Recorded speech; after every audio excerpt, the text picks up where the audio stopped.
আচ্ছা আপা, আপনার এই আমগো মতো গরিব মানুষের পেটে লাথি মেরে কি মজা পান কোন? আমি আপনার পেটে কখন লাথি মারলাম? আমি শাড়ি পরা না? শাড়ি পরা অবস্থায় লাথি মারা যায়? আপনি যদি বিদেশি পোলাডারে বিয়ে করতেন তাহলে সমান রিস্ক নিয়া সমান পরিশ্রম কইরা রাতের আধারে আপনাদের ঘরে ঢুকে আমরা আমাদের দায়িত্ব পালন করতাম, আমরা দামি দামি বিদেশি জিনিস পাইতাম। কিন্তু আপনারা তো তা করবেন না, আপনারা নিজেরটাই চিন্তা করবেন, আমাদের বিষয়টা আপনারা কখনোই মাথায় রাখবেন না। ও, এখন আপনাদের কথা বিবেচনায় রাখা বাংলাদেশের সব মেয়েরা বিয়ে করবে যাতে আপনারা দামি দামি জিনিস চুরি করতে পারেন, তাই না?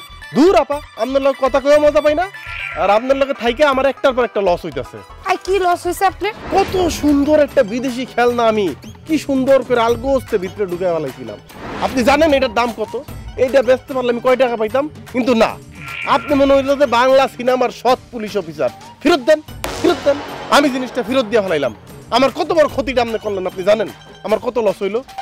আপনি কিন্তু আমার পেশাগত দায়িত্ব পালন করতে বাধা দিতেছেন।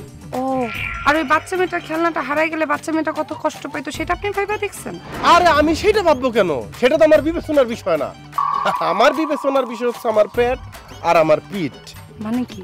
মানে খুবই সহজ, পেটের ক্ষুধা মিটানোর জন্য মানুষের বাড়িতে ঢুকে চুরি করি, এবং এত সাবধানে আমাদের চুরি করতে হয় যাতে দরা খায়া পিঠের মধ্যে দুমুর দুমুর না পড়ে।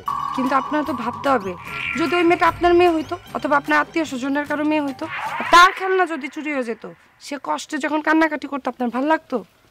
শুনেন, কারো ক্ষতি করার আগে সেই মানুষটার জায়গায় নিজের রাইখা দেখেন কেমন কষ্ট লাগে। শিশু দেখে সে আপনার মনে ঠাই পাইছে, তাই না? কিন্তু আমি একটা তাগড়া যুবক আপনার উদ্ধার করে নিয়ে যাইতাছি, আমি আপনার মনে জায়গা করে নিতে পারলাম না। আবার শুনেন, আপনি আপনার মতো থাকেন, আমি আমার মতো, আপনি আমার কাজে আর বাধা দিবেন না। ও, পেশাগত দায়িত্ব পালনে বাধা দিচ্ছে মানে চুরি করতে বাধা দিচ্ছে, এই তো? এই, আপনার লজ্জা শরম করে না? একটা জুয়ান যুবক হয়ে আপনি চুরি করতেছেন, গায়ে তো বল শক্তি দেখা যায় ভালোই আছে, কোনো কাজকর্ম না করে আপনি চুরি করেন কেন? ভালোবাসার টানে আপা। কি? ওই ছোটবেলায় আব্বার পকেট দিয়ে প্রথম চুরি শুরু করলাম, বড় হইতে হইতে দেখলাম এই পেশায় ঝুঁকি আছে, কিন্তু ঠান্ডা মাথায় একটু বুঝা শুনা করতে পারলে পেশা হিসাবে কিন্তু খারাপ না।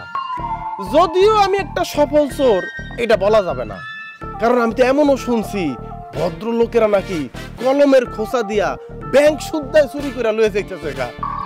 আবার অনেক ভদ্রলোক কোটি কোটি টাকা গরিব দুঃখী গো মাইরা এই দেশ থেকে বিদেশে পাচার করে দিতেছে।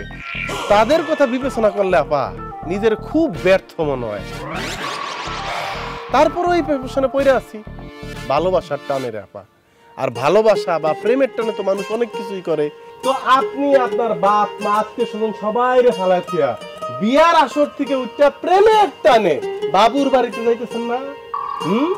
কথা একটু বেশি বলতেছেন না? চলেন।